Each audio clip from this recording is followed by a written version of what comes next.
نو منتخب وزیر اعلیٰ خیبر پختونخوا کی حلف برداری نظریں پشاور ہائی کورٹ پر، عدالت میں آج پھر سماعت ہوگی۔ حلف کی سمری موصول ہونے کی تصدیق پر جواب بھی طلب۔ دوسری جانب جے یو آئی نے خیبر پختونخوا کے نو منتخب وزیر اعلیٰ کا انتخاب پشاور ہائی کورٹ میں چیلنج کر دیا۔ جے یو آئی کے رہنما لطف الرحمان کی جانب سے دائر درخواست میں موقف اختیار کیا گیا۔ علی امین گنڈا پور کا استعفیٰ منظور نہیں ہوا۔ وزیر اعلیٰ کا انتخابی عمل غیر آئینی ہے۔ درخواست میں عدالت سے استدعا کی گئی سہیل آفریدی کے بطور وزیر اعلیٰ کے انتخاب کے عمل کو کالعدم قرار دیا جائے۔ لطف الرحمان نے کہا، پتہ نہیں کیوں جلدی ہے، نئے وزیر اعلیٰ آنے تک پرانا کام کر سکتا ہے۔ نئے وزیر اعلیٰ کا انتخاب قانونی طور پر درست نہیں۔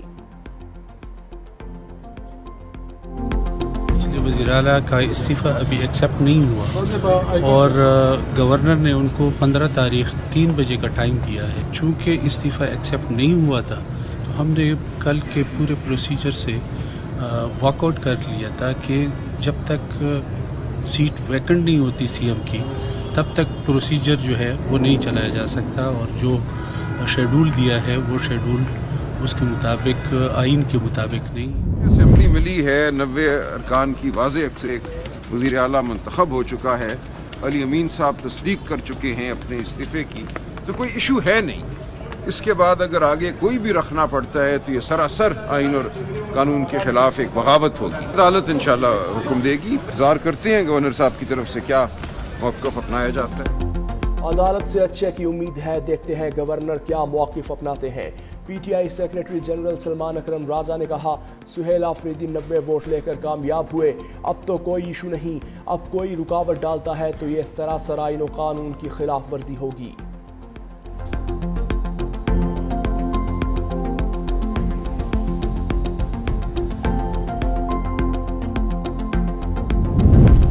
بلاول بھٹو زرداری سے گورنر خیبر پختونخوا فیصل کریم کنڈی کی ملاقات۔ خیبر پختونخوا کی صورتحال، قانونی اور سیاسی امور سے آگاہ کیا۔ ملاقات میں وزارت اعلیٰ کی تبدیلی، قانونی پیچیدگیوں پر بھی تبادلہ خیال۔ فیصل کریم کنڈی نے حالیہ دنوں میں سامنے والی صورتحال پر اعتماد میں لیا۔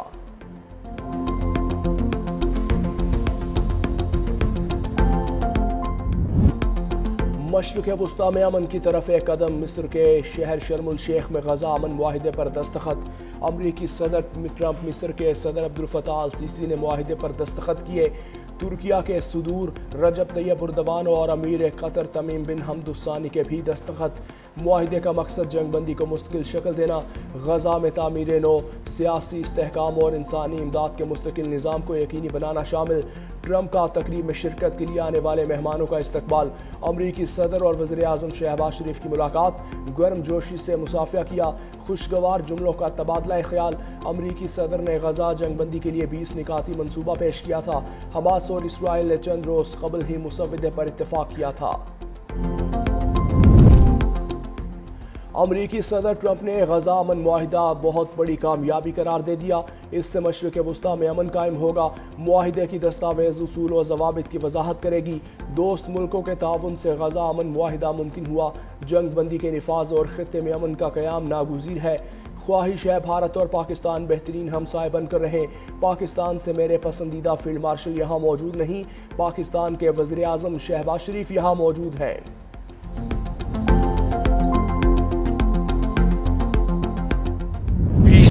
صدر ٹرمپ دنیا میں امن کے علم بردار ہیں، وزیر اعظم شہباز شریف کا خطاب۔ کہا، غزہ کے عوام کے لیے تاریخی دن ہے، امن کی کوششوں میں ڈونلڈ ٹرمپ کا اہم کردار ہے۔ صدر ٹرمپ نے جنوبی ایشیا میں امن قائم کر کے لاکھوں لوگوں کی زندگی بچائی۔ امریکی صدر سب سے زیادہ نوبیل انعام کے مستحق ہیں۔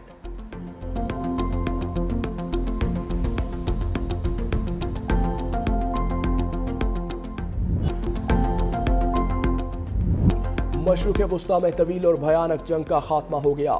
امریکی صدر ٹرمپ کا اعلان۔ اسرائیلی پارلیمنٹ سے خطاب میں کہا، مشکلات کے باوجود ہم نے ناممکن کو ممکن بنایا۔ مشکل وقت میں امریکہ اسرائیل کے ساتھ کھڑا رہا۔ ہم نے اسرائیل کو بہت سارے ہتھیار دیے ہیں۔ نیتن یاہو ایسے ہتھیار بھی مانگتے ہیں جن کا میں نے کبھی سنا نہ ہو۔ غزہ پلان اسرائیل کے لیے خطرہ بننے والے حماس کا مکمل خاتمہ ہے۔ اسرائیل جیت گیا، اب مشرق وسطی میں مکمل امن ہونا چاہیے۔ امریکی انتظامیہ حزب اللہ کو غیر مسلح کرنے کے لیے کوشش کر رہی ہے۔ ایران ایران 2 ماہ میں ایٹمی قوت حاصل کرنے والا تھا۔ ہم نے ایران کی ایٹمی تنصیبات کو مکمل تباہ کیا۔ حملے کے لیے 7 B-2 بمبار طیاروں کو ایران بھیجا۔ ایران کے لیے بھی دوستی اور تعاون کا ہاتھ ہمیشہ کھلا ہے۔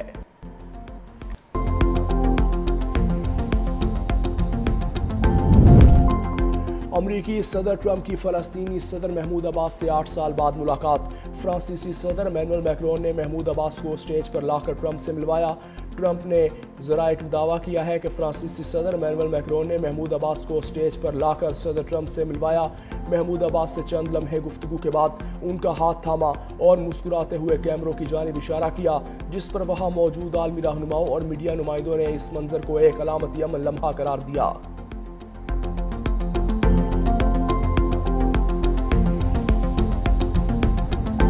اسٹیشنز اور اورنج لائن ٹرین اسٹیشنز شہریوں کے لیے کھول دیے گئے۔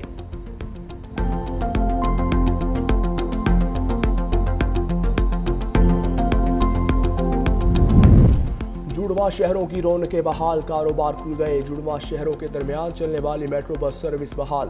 پہلے فیز میں میٹرو بس سروس صدر اسٹیشن تا کشمیر ہائی وے تک بحال کر دی گئی۔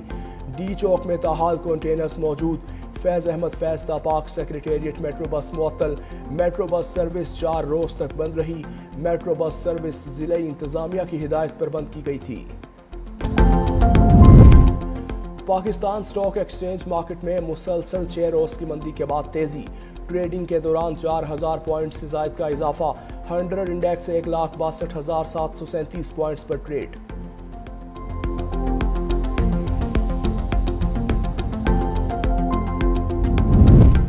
وزیر اعلیٰ پنجاب مریم نواز شریف کی زیر صدارت سبزیوں کے نرخوں میں اضافے پر اعلیٰ سطح کا اجلاس۔ ٹماٹر سمیت سبزیوں کی قیمتوں میں کمی کے لیے ہنگامی اقدامات کی منظوری۔ وزیر اعلیٰ مریم نواز نے تمام دکانوں اور بازاروں کے داخلی راستوں پر ریٹ لسٹ نمایاں طور پر آویزہ کرنے کی ہدایت کر دی۔ پرائس کنٹرول ایکٹ کی خلاف ورزی پر صوبے بھر میں 3,68,000 دکانوں کی نگرانی، 5,48,00,000 کے جرمانے، 321 FIRs اور 4,607 گرفتاریاں عمل میں لائی گئیں۔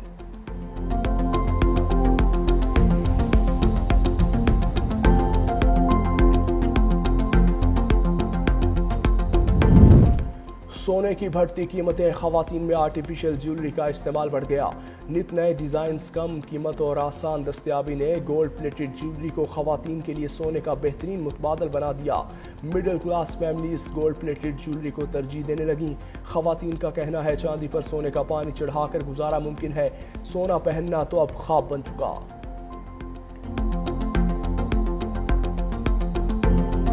نت نئے ڈیزائنز، کم قیمت اور آسان دستیابی نے گولڈ پلیٹڈ جیولری کو خواتین کے لیے سونے کا بہترین متبادل بنا دیا۔ Middle class families gold plated jewellery کو ترجیح دینے لگیں۔ خواتین کا کہنا ہے چاندی پر سونے کا پانی چڑھا کر گزارا ممکن ہے، سونا پہننا تو اب خواب بن چکا۔